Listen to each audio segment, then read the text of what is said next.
We are live. Hello, everyone. Welcome to MSPIFF39 Redefined. Thank you for coming. This is a live Q&A for Medicating Normal, a feature documentary that I think is very, very important. It's a film that I selected for the festival along with Jesse Bishop. If you are a member of this organization, please, I want to thank you for this. If you're not, please join. This is MSPIFF39 Redefined is the festival, and I want to thank you for that. If you have any questions, please go to mspfilm.org for any additional information. That's mspfilm.org. I want to introduce the director, one of the directors of this project, Lynn Cunningham. Unfortunately, her partner, Wendy, what's her last name? Radcliffe was not with us tonight, but I think that we're going to still have a really strong Q&A. Lynn, would you like to have your people introduce themselves and kind of give a little bit of their background, or would you like to say something first? I'll say something and then they can introduce themselves too. Cool. Great. Welcome everyone. Thank you so much, Minneapolis St. Paul Film Society, for redefining your festival thoughtfully, efficiently, and I think, and virtually, despite all the chaos and uncertainty. Thank you also to our friends and families and supporters in Minnesota who helped make this film possible, and to you, our audience, for not only watching, but taking time to join us tonight. Medicating Normal was inspired by a bright and beautiful family member. Several years after graduating from college as a stellar athlete and a distinguished scholar, she was diagnosed with mental illness. 10 years later, she was taking 10 drugs daily. Every day she called to ask, is everything going to be okay? Every day. While all her friends were building careers, she could not hold down a job, and she desperately wanted to get back to becoming the writer she dreamed of being. So, to answer her honestly, I needed to learn more about her drugs, and what I learned shocked me and inspired this film. While researching, we interviewed hundreds of individuals across the country who were disabled by their drugs. Each of their stories touched us deeply and convinced us that great harm is being done on a large scale. It is important, however, to reiterate that our film offers only one perspective of many, but it is a perspective that is not being acknowledged by the mainstream. Having presented Medicating Normal at 5 festivals and 75 community screenings nationwide, the response to the film has convinced us more than ever that this is a story that needs to be told now. It's our hope that these conversations will begin to challenge certain assumptions about mental illness and also our over-reliance on medication. We are often asked, will this film convince people who need these drugs to stop taking them? This is not our mission. Rather, we want to encourage thoughtful and informed decision-making before someone decides to take these drugs or before choosing to come off of them. It is reported that these drugs help many people, but we believe that people need to be informed about serious, long-lasting problems that can result from taking them. We have a great panel here tonight, 2 psychiatrists, Dr. Aruna Tummala from Milwaukee, Wisconsin, and Dr. Anastasia Banicki-Hoffman from Rogers City, Michigan. And of course, the heroic Angie Peacock, who is a survivor and a social worker, and whose story you know already, and who is also leading our film's outreach effort. I'm going to let the panelists introduce themselves, but I want you to know that these women are remarkable healers who, in their own quest for truth, have dared to challenge our conventional mental health paradigm. Aruna, do you want to go first? Sure, Lynn. Thank you. Lynn and of course, Wendy as well. Thank you so much for giving me this, this platform to share some of the ideas and my experiences here. So I am Aruna Tummala. I am a board certified psychiatrist, and 2012, 2013 is when I began to be interested in this notion that we could do more for treatment of mental health issues, more in the sense beyond just prescribing a medication. And at first my interest began in the form of using food as medicine. But then I was introduced to wonderful organizations like Academy of Integrative Health and Medicine, functional medicine, and I took off from there. So I'm actually both certified in integrative and holistic medicine. And 2016, I made the complete switch and I started my own practice, choosing to practice in a manner that aligned with my the vision that I was having of helping, of doing the right thing, which is looking at all of the modalities that we have, getting to the root cause of the problem, recognizing that chemical imbalance is not the only story. So we'll have many opportunities to talk. So thank you for this opportunity. Yeah. Anastasia. Okay. My name is Dr. Banicki-Hoffman, and I am a board-certified adult and child and adolescent psychiatrist practicing in Michigan.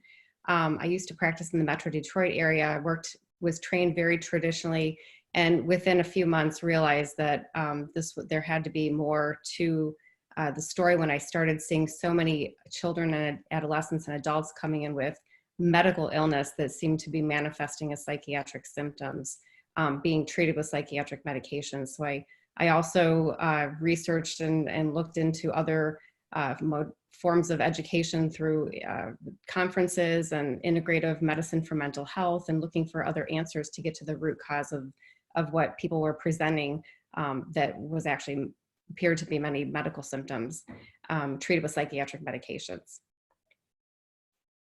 And I'm Angie. You saw my story in the film, and we just look forward to hearing what you have to share. Thank you. Thank you. Lynn, you explained extremely well sort of the overall approach to this film, but this film really obviously took a lot of effort and a lot of heart from you to make this. I don't know if it was a personal story that sort of drove you, or was it an overall desire to sort of get this word out there? Could you talk a little bit about that? It started as a personal story, and which when you see a family member or anyone that you love going through something, and you don't know how to help them, you feel helpless. So I just started to read everything I could get my hands on, and there is a book that everyone needs to read by Robert Whitaker called Anatomy of an Epidemic. It opened up an entirely new world to me, and from that book, and then I joined forces with my filmmaking partner, Wendy, and together we launched, I guess, an investigation into the premise of his book, and we wanted to really find out and find the people he had interviewed and learn ourselves from people really across the country. So it started personal, it became very, the more we learned, the more we realized and scratched our heads about why is this reality not being portrayed, and that's what took over. I mean, I'm sorry, go ahead. Yeah. So one of the things about this film is that since we have a couple of psychiatrists on the panel right now, is that there is a question really came up, is that why are doctors not held accountable for this, or psychiatrists specifically held accountable for this? And that's a tough question, only because I think it's more to do with our society and our world. But I think if we could talk about that, I think to start out with, I think that would be good, and kind of give people a sort of a framework and where to direct their questions. So, Anastasia or Aruna, go ahead. Mm-hmm. Okay.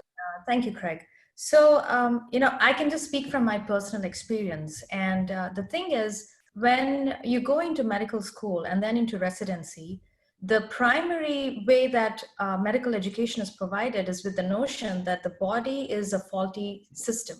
The mind-body system is inherently faulty, and diseases happen because the system is broken down, and the only way to fix it is with medications. In fact, I would argue that the problem that we see in psychiatry is also applicable to almost all other modalities in medicine, from GI to cardiology to everything. I mean, the first thing, and Dean Ornish, in one of his interviews, he articulated it very well. And Dean Ornish is a very famous cardiologist who's been using lifestyle medicine to reverse heart disease in his patients. And what he said is that we are taught to blame the problem onto a disease, and then there is a system of coming up with a symptom checklist, and then there are these neat little drugs that match those symptoms. And then finally, our reimbursement is also tied in to prescribing those drugs. So it's, this is really what is happening. And for instance, lifestyle education.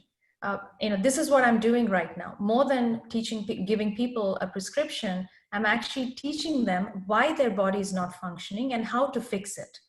But no insurance company will actually reimburse me for that. But that is what we should be doing. The meaning of a doctor actually comes from the word dossier, which means to teach. When I think that when I started my practice, my mission became to educate, inspire, and to influence people towards a better health for themselves.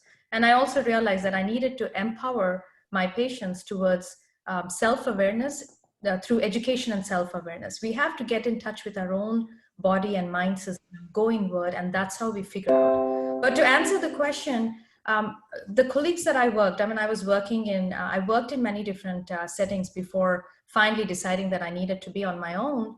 And my colleagues are not bad people, but they are misguided, and they probably don't have the energy to look at a completely different system, and they're overworked. In medicine, every physician is overworked, overburdened. In fact, physician suicides and burnout is skyrocketing. So this is a systemic problem. So we need to address the payer issue as well. Reimbursement, there's so many examples that come to mind. I used to document legitimate vitamin D deficiency for depression, and for Medicaid patients. I would say, these patients are not even able to afford vitamin D. So I would write letters to the insurance company to pay for vitamin D. It wouldn't happen because they don't see that connection, that food itself is healing. All these nutrients themselves are healing. So we really need to disrupt this whole. Your thoughts about that, Anastasia? Anastasia, if you look at the DSM-5, which is the Diagnostic and Statistical Manual that is the Bible of psychiatry, and you look at any psychiatric diagnosis, one of the criteria is that you need to rule out medical illness. And for some reason, the vast majority, in my experience, of people who are presenting with psychiatric symptoms or on psychiatric medications have never had a full workup, not even a vitamin D level.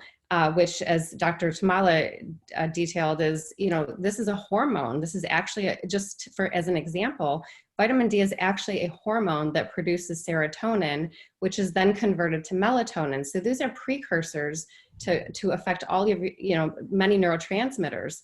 The same thing with vitamin B12. This is another nutrient that is responsible for it's a cofactor in making many different neurotransmitters. So these are directly affecting people's mood, sleep, anxiety. And for some reason, even though if somebody presents with psychiatric illness and is on medications, they've never had a workup to rule out any type of minor nutrient imbalance or any major medical illness. In 1 year, I diagnosed 13 people who presented with anxiety and depression as having celiac disease, and were on the path to be put on psychiatric medications or already on them, and having very minimal response to their symptoms, while the illness of celiac continues to drone on. There are numerous different types of illnesses that can present as with psychiatric symptoms, and that's just, there's Hashimoto's, there's food allergies, the number of food allergies that people present, especially in young kids and adolescents, that create behavior issues. And you see day in and day out polypharmacy. So it's to treat these, and that's why, because one medication isn't going to solve this. And I try to explain to families that this is, you have a medical condition that's being treated with psychiatric medications, and that's why you're not getting health. You're not finding the pathway to health.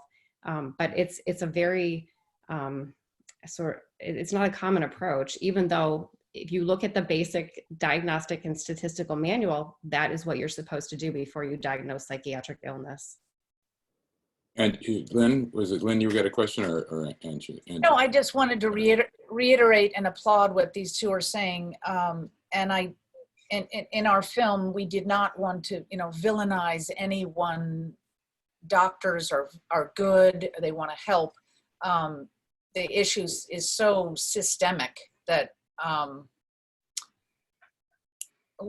just want to, they've just given great examples about how and why. And are the medical schools changing, you guys? Do you think that, I know I've heard so much that nutrition isn't even studied by psychiatrists in medical school. Is that changing? Do you think? I know neither of you in medical school. I graduated in 2002 and I had a 5-week course that basically very few people showed up to and thought it was a waste of time.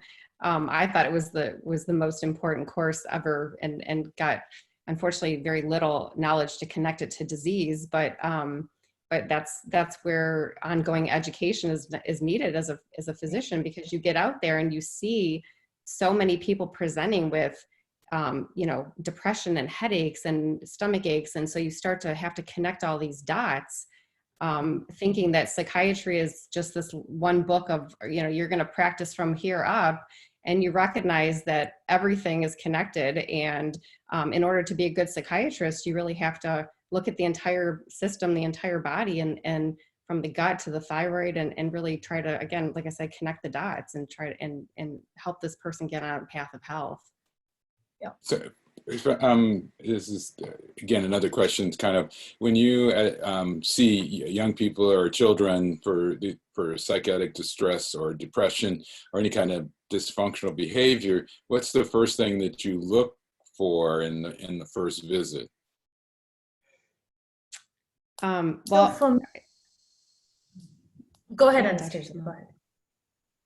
Well, as a child psychiatrist, I will look at, I basically do an exam, a psychiatric exam, but also a physical exam. I'll look at their skin. I'll take a full medical history. I'll look at their fingernails. I'll look at their scalp. I'll look at, find out if there's what type of illnesses they had in young childhood, a birth history. I mean, you really try to dive into figuring out what type of issues they've had that could be manifesting as a mental or behavioral or psychiatric illness, and so that you can get to the root cause of it and figure out how you can get this person better.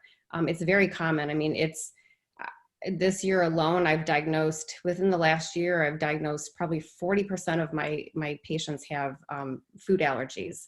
It is just so rampant at this point.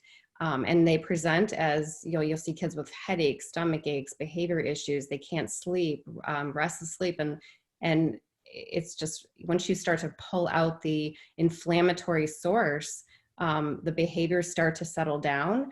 And then you optimize things like nutrients like vitamin B12, vitamin D, magnesium. These are things that are really common deficiencies nowadays.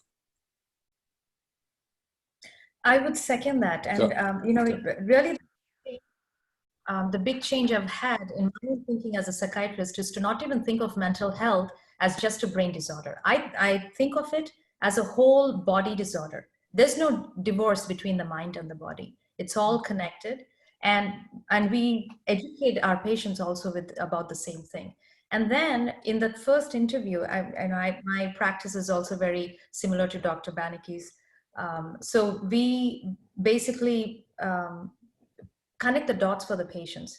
So, I mean, when I was in my psychiatric residency, I remember one of the things was that when children present with stomach pain, it is psychosomatic. So you should probably, you don't figure out what's going wrong, you put them on an antidepressant. But I agree with Dr. Banicki. I would say that food allergies are probably even more prevalent than 40% in my practice, because I put everybody on an elimination diet and they get better in 3 to 4 weeks. So, and it is, and the allergies too, it's not so much that they're hypersensitive, like you're allergic to, to pollen and things like that. It is really that their gut is not able to digest the foods that they're eating, either because their digestion has become weaker or because the food that we are giving is so bad. That is the main problem. in America now. I mean, you can even tie in COVID, the deaths that we're seeing with COVID-19. Unfortunately, we are the only developed country, probably only country in the world, where even younger people are having worse outcomes. And there was a study published last year which showed that only 12% of Americans over the age of 20 are metabolically normal. So meaning 88 out of 100 people in the US are overweight, their blood pressure is not in the normal range, they have abnormal blood sugars, and their lipid levels are also abnormal. This is what is driving every illness, including mental illness. And what is driving this metabolic dysmetabolism, as we call it, is our food and the toxicity in our environment.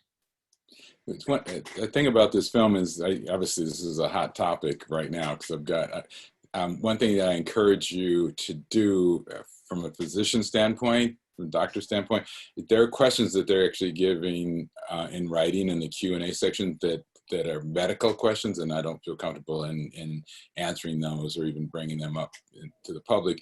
But one question I think that I was going to ask and somebody else asked is that this film really kind of has it been seen by other people in the medical community? Lynn, this might be a good question for you, or even Angela. Do you think this film can actually start to change and identify and integrate into the function of mental health issues? Angie has a great answer on this one about the dialogue that she's witnessing. Yeah, what I'm noticing is I've done about, 60 screenings, and probably 45 of them by myself. What I've noticed is, it's been amazing to witness. Like in the same room, we'll have a child and adolescent psychiatrist, an alternative doctor, a person who was in the mental health care system and escaped whatever way, a person that's actively in withdrawal, shaking and sweating and frustrated because he can't find a doctor. And then people like me that are 4.5 years down the line, we've had substantial healing. Nursing students, psychology students, like all in the same room. And it was just so striking. Like when I saw that for the first time, I was like, these conversations are not happening anywhere else. Like this is not happening. There's such a hierarchical system that like people are the experts and the patients don't know any better and they're stupid. And we're just gonna, it's like, you don't really have autonomy to choose or even informed consent to choose correctly in the first place. And the system is built that way to keep us, anyway. But so I've just witnessed immense education. It's like, I remember that day explicitly. It was in Connecticut, and the patient that had just gotten taken off his Adderall or something, cold turkey, just ripped away. He couldn't find a doctor to help him taper. He's sweating. He was an educated guy that like went to Harvard or Yale or something. And the psychiatrist across the room is like literally listening and taking it in, because your power is all even in a room like that. We've all watched the same film. We're all in the same community, and we're all holding the space for people to talk about these tough things together. So it's like, it's been more than a film, it's been an experience. But also because I earned my master's in social work, that gets me in the door with behavioral health agencies. So I can give this film as part of training during the week. And then we hold a discussion with therapists. And, therapists see their patients a lot more than doctors. It's more than 8 minutes. They have them for an hour a week, and they're the ones that often see.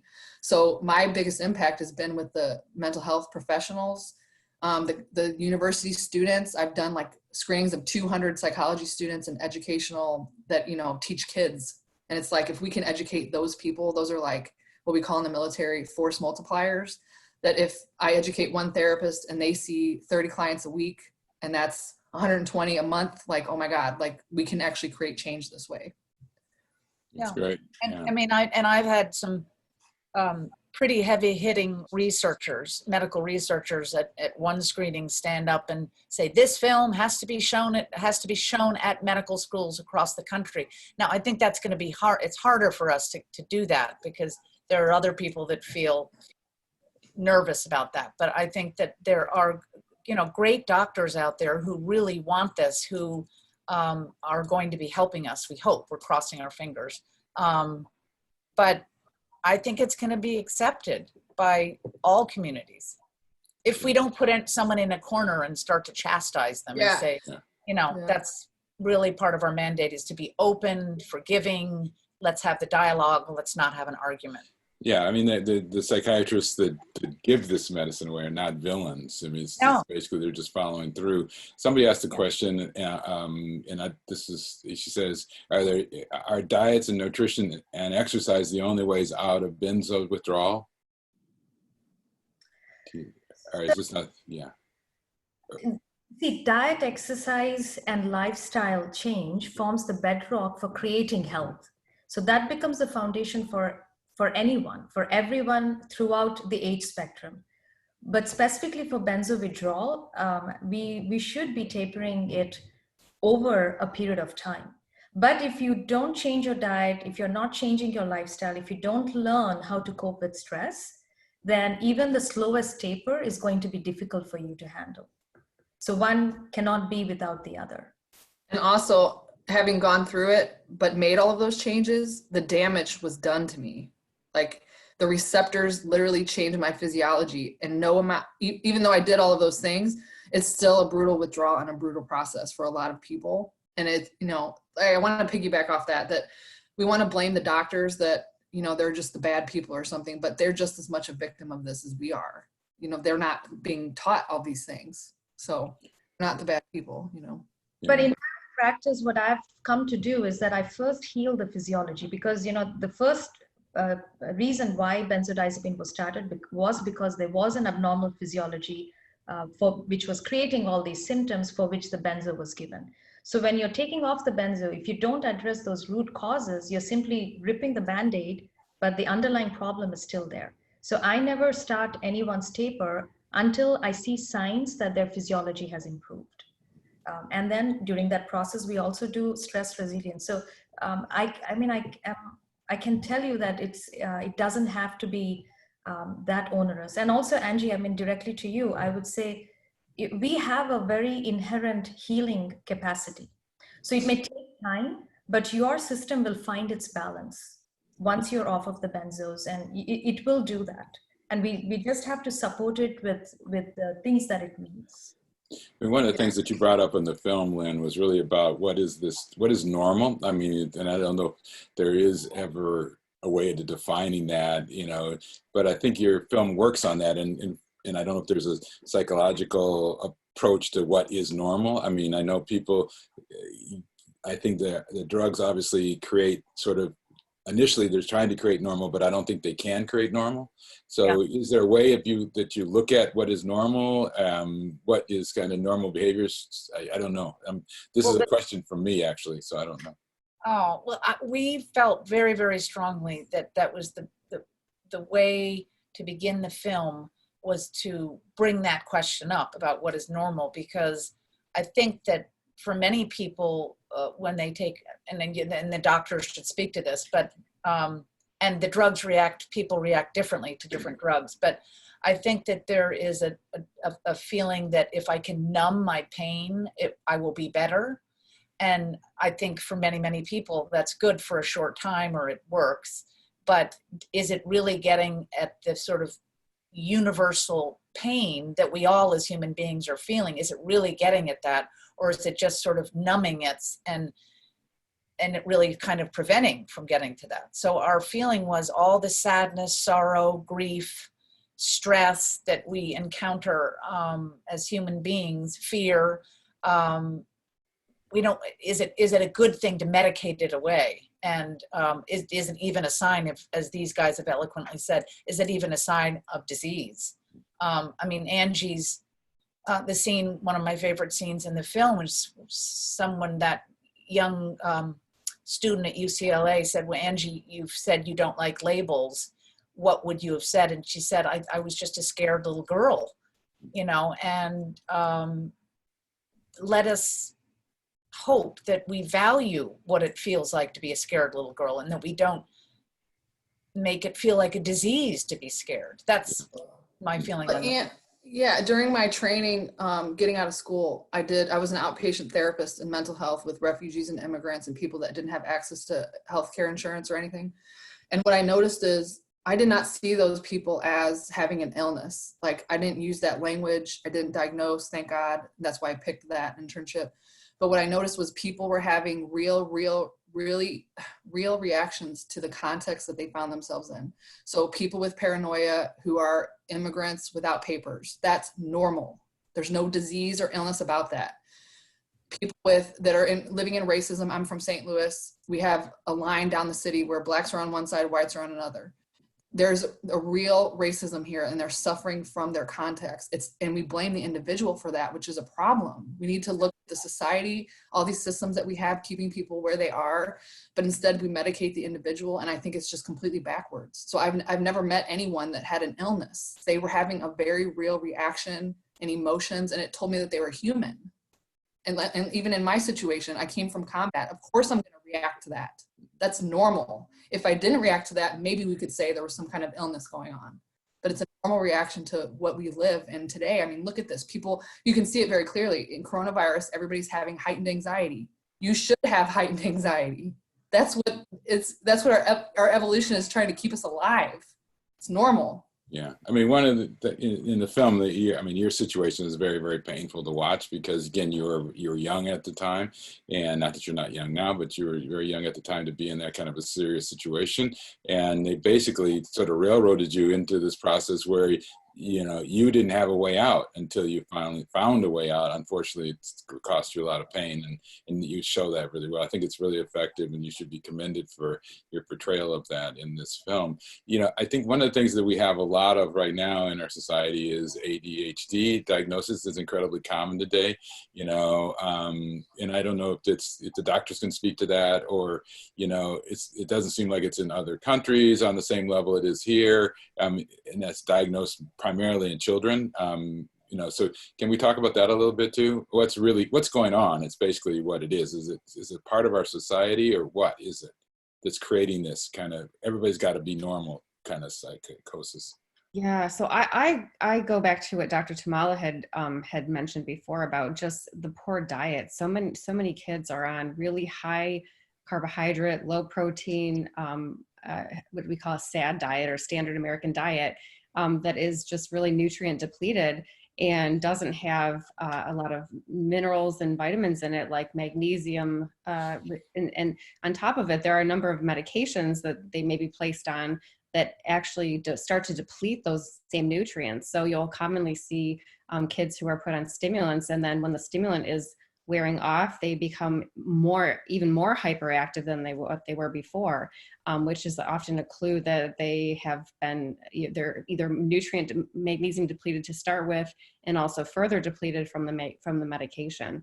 So I commonly find again, food allergies, different things, poor diet, nutrient deficiencies that present as ADHD symptoms. And there are also genetic factors too. I mean, there are kids who have genetic factors that are causing them to have low frontal lobe dopamine that affects their focus and attention. So there's many different factors. Trauma can also present as attention issues and behavioral symptoms. So being a psychiatrist, when I went into this, I thought, okay, I just need to learn this small little book, and turns out you have to look at so many different factors. Again, the whole body, family dynamics, trauma. There's so many different things to look at, genetics. So unfortunately, there's no simple answer to it. But you just really need to, again, start to peel back layers and try to connect dots and take a really good history and use the skills that you're taught in medical school to look at the person physically. But start to recognize that some of those things that you see are actually symptoms of nutritional issues. One of the things that I think also that is in your film addresses, there's a difference between addiction and dependency, and how do you kind of distinguish that? How does a patient distinguish that sometimes in themselves? Well, that's such a good question, because we have to be so sensitive to it, because, well, Angie will take this over, but we make we're very careful about distinguishing people who are dependent on a drug because it was prescribed by a doctor, they've been taking it as prescribed. It's very different, and their body becomes dependent on it. We feel is very different than saying they're addicted to it.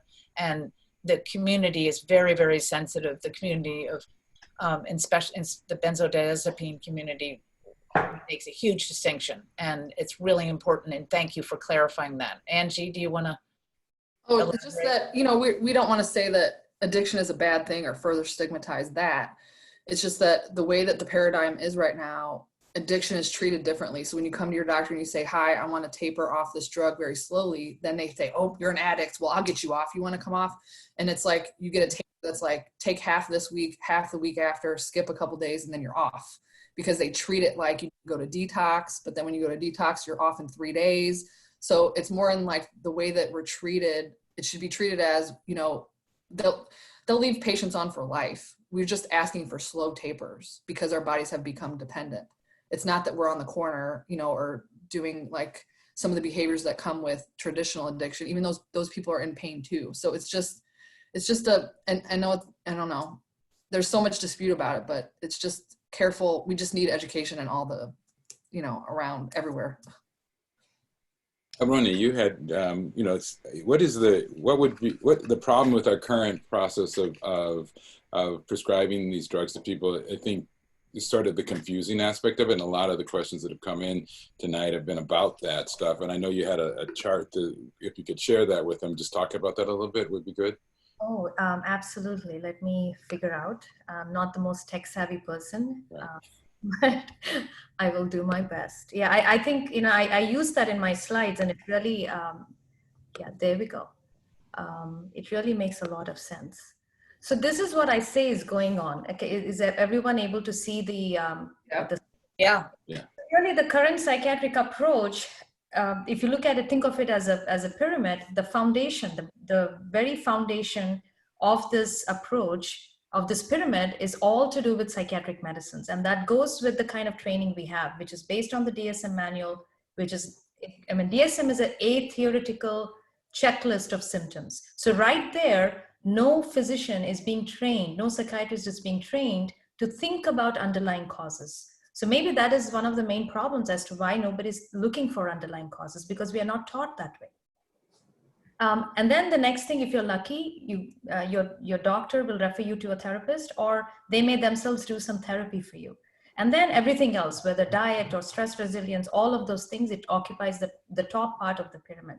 But what I have learned to do with the additional training that I have gone for is really this. So it's kind of, we're turning the pyramid upside down. So for every person that walks in, it's diet, lifestyle, exercise, detoxification, and supplementation. And detoxification is very, very important.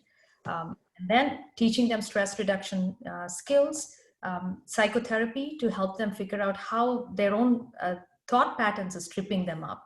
And then, if needed, there is a role for symptomatic treatment. You know, I definitely don't want any of my patients to experience suffering if I can, you know, relieve them of it. So, but even there, maybe I should add this, even there, I would use supplements before I would prescribe medicines, simply because anything that is either from a food source or a natural supplement, our system has a better understanding of it, because we have co-evolved with all the plants and the animals. Studies have shown that our genome is constantly talking with everything that we eat, that we inhale, everything. So why not use this natural resource? Because the side effect profile is really going to be very benign when you know how to use it. And then if people are still having symptoms that are not being addressed, maybe there is a role for medications. So even with regard to ADHD, I fully, my practice is very similar to Dr. Banicki-Hoffman's. And the way I think about ADHD is that it is an irritable, toxic, nutrient deficient brain. That's what ADHD is. But in DSM, we are only looking at, is this kid hyperactive? Is this kid inattentive? Or is this kid having both? But there is no question about why is this kid this way? But if you ask the why question, if you keep on asking why did this happen? Then we will get to the root of the problem. And that's what is missing in education, right from med school all the way into residency. So I'm gonna stop. One thing that Lynn and Angela, that comes out in the film, is that I think that we as people that are not doctors have a tendency to go to the doctor and then expect them to just make it right. And we don't ask enough questions. It took your characters in the film, Angela, you were one of them, a while before you started saying why and what and no and yes. And I think there's issues to that. So if we could talk about that a little bit too, because I think that's kind of, we fall into it. Everybody falls into it because we don't think we should ask those questions of a physician or a doctor or a psychiatrist. So what brought you to that, Angela, first of all, to be able to do that? Yeah. Oh, well, I think it's in our socialization. Like I was conditioned. My dad had gone to a psychiatrist. I thought that's where you go when you need help. And so that's what I did. That's just the way we're all conditioned. And I'm do direct to consumer advertising on TV. So we all know, ask your doctor about this pill, But I started questioning because I was feeling so down and just terrible. And I knew what my life used to be like. And I knew that I was this, award-winning soldier, that I was, physically fit, like I say in the film, all that stuff. And then now I'm like, I can't leave my house for 4 years. I'm not showering. I'm considered severe and chronic mentally ill. And like, I knew that it's just like you wake up one day, like, who am I? What is my life? Where did 5 years go? And so it was just like a slow voice, a very quiet voice inside, like, who are you without all of this? What is your baseline? Where, why don't I feel gratitude? Why don't I feel love or feel close to my dog? Like, what is going on with this? And I didn't really know it was the medicine. And I don't think I really knew it was, I'm going to come off of all these things. Like that wasn't even in my thought process. It was just like, let me just talk to my doctor about this. So what I did was I talked to my psychiatrist at the time. This was 2006. So this was over 14 years ago. And I just said, like, can I come off of some of this? And he said, well, I'm a psychiatrist who doesn't believe in psychiatry. And I felt like I hit the jackpot, So he had immediately taken me off of like 10 meds, overnight in a hospital. And it was not a fun experience at all. I would never wish it on my worst enemy. But that was what started the process. And so over all these years, it took me about 10 years to get away from everything, where that voice got a little stronger and was like, well, maybe you could go back to school, and maybe you could get a service dog to help you instead of all these medications. And maybe you could try yoga, and maybe you could do meditation and change your diet and exercise. And as I got lower on the medication, that will came back, the fight in me came back. And then it was toward the end, I was just really angry. Like I would notice that I would say something and the doctor would turn it around like, oh, that's evidence for a mental illness. And I'm like, no, I'm just angry. Like, I'm not allowed to be angry. It doesn't mean I'm bipolar. Mm-hmm. It was like, it just started to be so ridiculous to me. I would get more labels. And then I remember at my lowest point, and this part is not in the film, but at my lowest point, I tapered the benzodiazepine over 2 years. I followed everything the doctor said. I was explicit on my taper. At the time I was doing CrossFit and I had diet changes, but for whatever reason, at my taper, as I got lower, I got extremely suicidal. And I went to the hospital. I checked myself in. I remember the ER doctor saying, are you sure you want to go inpatient? And I'm like, well, I don't know what else to do. Like, I don't want to kill myself. And they greeted me with a plastic wheelchair and 2 police officers. And I was just like, so it was like everything became this like reality movie. Like, what? I don't understand. You know what I mean? Like everything was just twisted. Like, I'm asking for help. So I don't know, everybody's waking up process is different. And that was just mine. And now I'm 4.5 years off of medications. And like I said, I graduated with a 4.0. I mean, the doctor said I would never make it through school. Never. No. So it's just, I just think it's a crime against even like my healing process is a lot of like trying to unbrainwash myself, like that, no, I am worth something. I am smart. I do have talents. I can go back to work someday. So I don't know. Sorry, that was a long answer. No, that's good. Go ahead, Lynn. I wanted to add that sort of the whole common thread, but not just the subjects in our film, but really so many of the interviews that Wendy and I conducted. One of the commonalities of sort of this group of the group of people who we call survivors is the quest for their own knowledge about the subject. And they read, there is, you should see Angie's bookshelf. I mean, she has so many books on this topic, and Dave does, all of our subjects did. And I just think that doctors are great and they go to medical school and everything, but it is our responsibility as human beings to start to learn about what we're going through physically. One of the things, back our bodies. Yeah, I mean, there's been several questions about how do people find psychiatrists that can help them to sort of taper off the drugs they have? Is there some kind of, is it something your website has, or there's some kind of network that people can find doctors the way that you guys are talking about it, you know, Anastasia and Aruna? I mean, because you guys are, I don't want to say you're unique, because that's not fair to other, you know, doctors, but is there a way that they can get to people like you? So I often refer families to, well, a lot of what I learned, or much of what I've learned, was through the Integrative Medicine for Mental Health organization, and they have a physician finder where if you Google their immh.org website, you can find, they have based on state, you can find a physician finder, a therapist, or people that are trained in, you know, integrative approaches to mental health. That's one place to start. I would recommend Functional Medicine .org, and you have the same physician finder over there as well. But the big difference, I think, between IMMH and functional medicine is that in functional medicine, you literally break away all these boundaries between mind and body. Although it could be somebody that is not even a psychiatrist, but you'll have better luck working with somebody who's done that, the functional medicine training, because they're truly trained to think in a systemic way, not just piecemeal fashion. So, I mean, which is why now I feel comfortable addressing IBS, autoimmune diseases, thyroid disease. You know, these are the conditions that I have helped people recover from, which was the underlying cause of their psychiatric illnesses to begin with.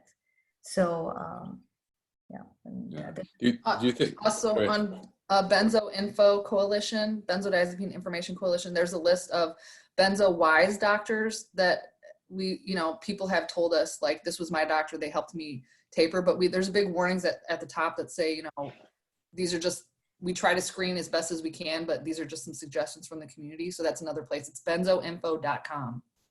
I think MAD in America, that's Robert Whitaker's website. They also have a list of physicians state-wise that are looking at things outside the box.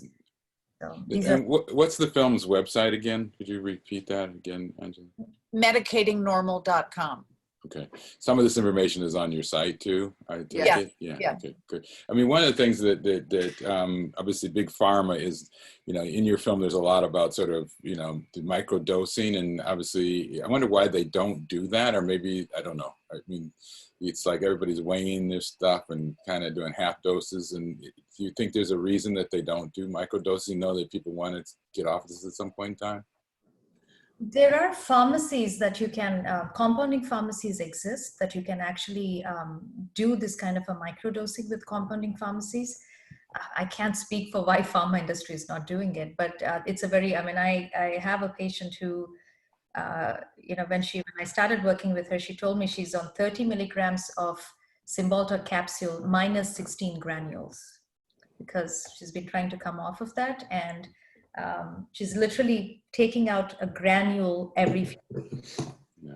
So it's Cymbalta and Effexor are really very, very difficult medications to come off of. But one thing about this film also that I thought was really interesting is that, I mean, we know about the opioid crisis in America, and so we see people who are basically on the border, and they're, you know, but this is, you really, as a filmmaker, you really picked sort of a middle class market, so that we weren't caught up in the fact that these people were drug addicts, you know, to a certain extent. These were regular people who had regular lives. All of a sudden, you know, something enters into their lives and they're trying to just get their life back. And I thought that was really effective because, again, we don't want to confuse the issues. We don't want to, you know, these people are not trying to get high. They're trying to, you know, be okay. And I think that that's a really powerful for your film. When you guys were doing this, did you guys have a issue that you wanted to kind of accentuate that fact?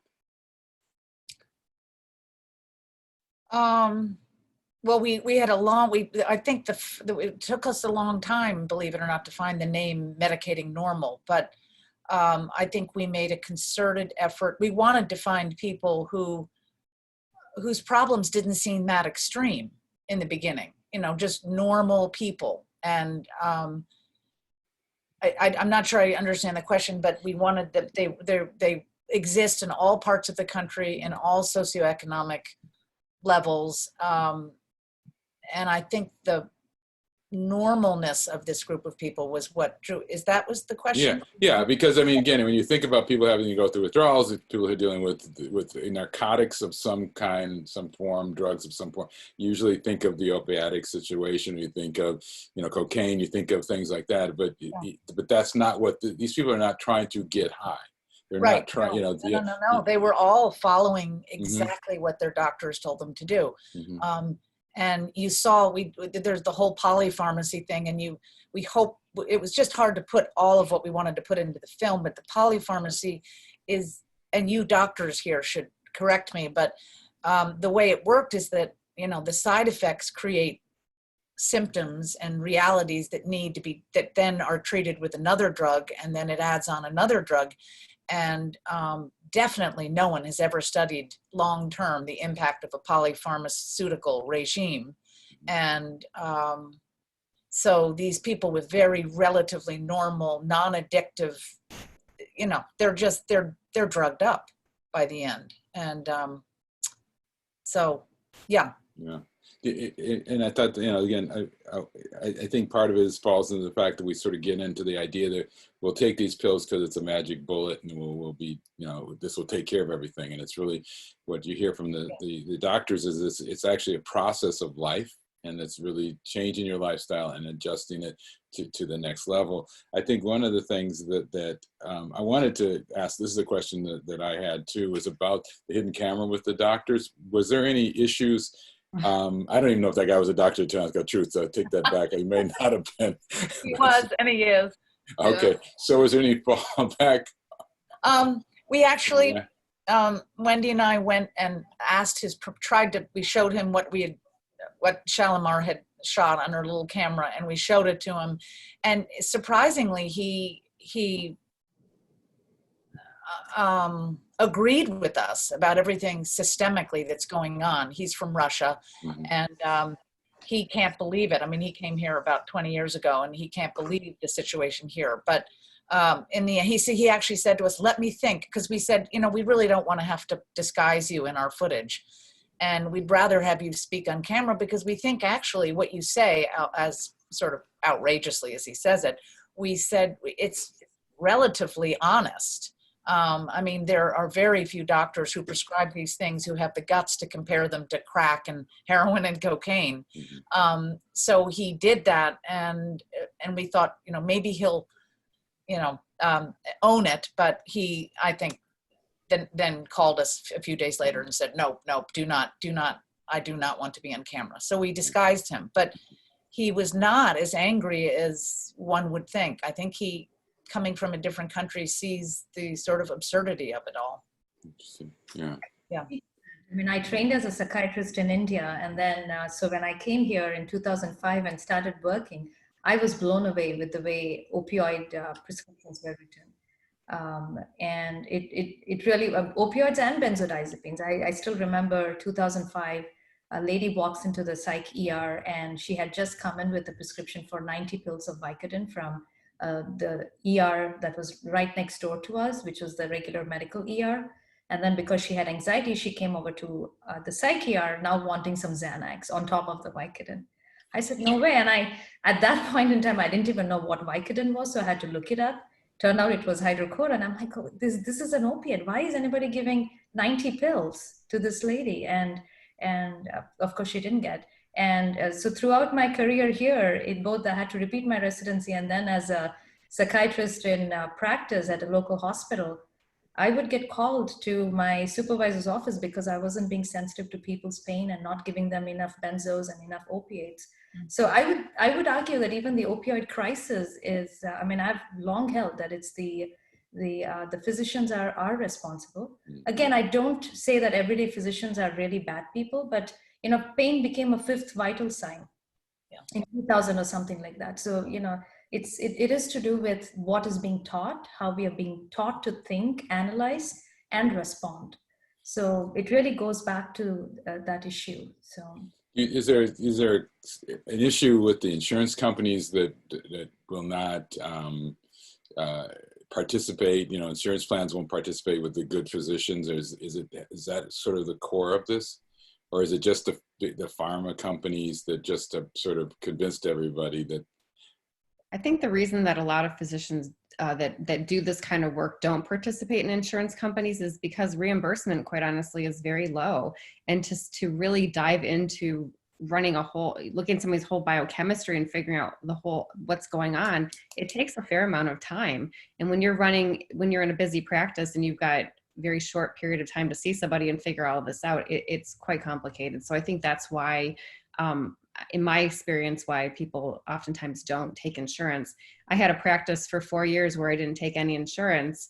And that was the main reason for me. I wanted to have the time to spend with each person and work on tapering medications, getting to the root cause, which in order to successfully taper someone's medications as seamlessly as possible, which can sometimes be rocky, you have to fix that underlying biochemistry, as Dr. Tummala mentioned. But that's one of the main, that's my experience. Can I don't know whether we're running out of time, Craig, but I just go want ahead. Are we okay for? We started a little bit late, so go ahead. I wanted Anastasia to tell us all, because it's fascinating, because it does appear to be a big economic issue, and this is what we hear.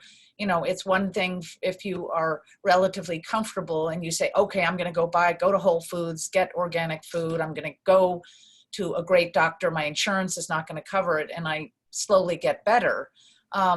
Anastasia has moved from an affluent area of Detroit up to a rural area in Michigan, and it's fascinating her experience with the economics of it. Do you want to? Yeah, so right now, previously I worked with a cash-based population, or it was a fee for service practice where everyone paid cash, and I didn't take insurance. And currently I work for a community mental health agency after I moved to this very small rural town in Michigan, northern Michigan. And I have had definitely some challenges, but I use as many tools as I can get. And again, it doesn't stop me from running basic labs through, I do a lot of blood work, lots of food allergy testing, thyroid testing, nutrient testing. And the challenge is getting insurance to pay for, even, in children and adolescent, they will pay for vitamin D. But once you get above 18, they stop paying for it unless you write it 50,000 units one time a week for, you get 4 pills for a week or for a month. And then you have to find ways around it to get even that covered. I send people to the dollar store. I've got kids that if they're nutrient depleted, I send them to the dollar store and I say, can you please, get some B12 for $5? And it may take them 2 months to do it, but eventually we make some progress. Epsom salts, I use a ton of Epsom salts in my practice, which is magnesium sulfate. So for a nutrient depleted hyperactive kid who's very having a lot of trouble sleeping, it can make a profound difference in putting them in Epsom salts, 2 cups of Epsom salt, soak for 15 minutes every night for a few weeks. It can really settle down. It can help with stress response after somebody's had, a very stressful experience. So I try to get as creative as possible and utilize as many tools as I can. I ask for donations. I beg supplement companies for donations. I am in the process of working on a grant, which is supported by my insurance, my malpractice insurance agency that's trying to lower risk of malpractice. And so I'm trying to take advantage of that. So I try to use as many things as possible to be able to make some progress and get kids back to health. Is it bad to take supplements when you're doing withdrawing, or is that's just a myth? I think you have, go ahead. No, see, supplements are also like medicines. You have to know what to use, when to use, and how much to use. So it's not just shooting in the dark. You have to be precise with it, and the right combination of supplements can be very helpful during withdrawal. You know, one of the things, I know this film, I'm going to ask you this question, I'm not sure you can answer it right now. I know you guys are on the sort of the festival circuit right now, but what's the future for this film, and can it get out there to medical students? And, you know, I know you just can't get into medical schools with this film, but is there a way to sort of, what's the future to expand this concept? Well, we have a great outreach team, Angie and Nicole, Oh, maybe watching us too. And our plan is to have as many we'll have to have them virtually for a time, but as many community screenings as we can. We hope to then sell it to an educational distributor who will get it to colleges, universities, schools, and then maybe a broadcast in the fall, maybe winter. And we are currently cutting it down to a 52-minute length, which is going to be very painful. But the European markets require for their TV much shorter, definitely under an hour. And I think here too, we're going to have to cut it. But we in a way are most intrigued by the community screenings, because that is where we can have the conversations like this. And that's what Angie's talking about, getting that room full of people. I mean, it is unbelievable to see it happen. And so we're very excited about that. And we can do it on Zoom too. Wait, for a while. and we should tell them, before coronavirus, I was traveling the country in an RV doing community screenings. So Yeah. I went through Missouri, Oklahoma, Texas, Arizona, New Mexico, California, and then everything happened and we came back. So we hope that when coronavirus is hopefully, and everything, I just want to get back on the road. Yeah. Really fast. And also from screenings like this, if anybody knows of a church or a group, we did a book club screening last week. If anybody knows of a group that would value what this is, would value this discussion, to please contact us at our email, which is medicatingnormal@gmail.com. And we really do value our supporters coming up with ideas. There've been so many creative ideas, and a person, if someone knows a great doctor somewhere who might be intrigued by this, let us know. Yeah, do you do advocating for people too? I mean, is that something people need help, or they just, there's been several people here who have actually been reaching out for help. I know this is not your job, but if it's directing people, if they just can contact you, maybe there's a way that they can be given more advice. I don't know. I just think there's a need. There's a lot. Well, on our website, there's alternatives, resources, a book list. We list a couple support groups. The interesting thing is that because the medical field has kind of left us on our own, there's a lot of layman withdrawal community. If you search on Facebook for like Zoloft or Effexor or benzos or whatever, there's all these support groups. So we find that a lot of people need that. I need that support. I'd be dead without it. So there's a lot of support online. I'm involved in the survivor community a lot. So yes, but I'm tired. I can't advocate for everyone all the time, But there's lots of things online. There's the Inner Compass Initiative, the Withdrawal Project, Surviving Antidepressants, Benzo Info Coalition, all the support groups online. I'm probably forgetting a lot more, but there's tons of stuff out there going on without the medical field, which is really scary, but also very empowering. Well, we're out of time, but I do want to, first of all, thank you, Lynn, and Wendy. She's not here, but she's with us in spirit. I want to thank And Muffy. We have a great, unbelievable team. That the film could not have been made without our great team. So that's great. The whole team. We'll thank. You had Joan Churchill as the cinematographer, is an incredible woman. I know her. That's great. So that helps too. So, and I want to thank you all for being here. Angela, you deserve an award. I mean, to me, I was so impressed to see you after I'd seen the film. So good work here. And I continue to keep promoting this. Thank you for being here. Thank you for having your film in our festival. And I want to thank the audience for being part of this. Again, mspfilm.org is our website. If you want to take a look at this, if you need more information. Other films in the festival, we go on until Saturday, the 23rd, the evening. But again, I want to thank you guys for being here and allowing me to do a few questions with you and this evening. So Take care. Thank you, Craig. Thank you, Craig. Thank you.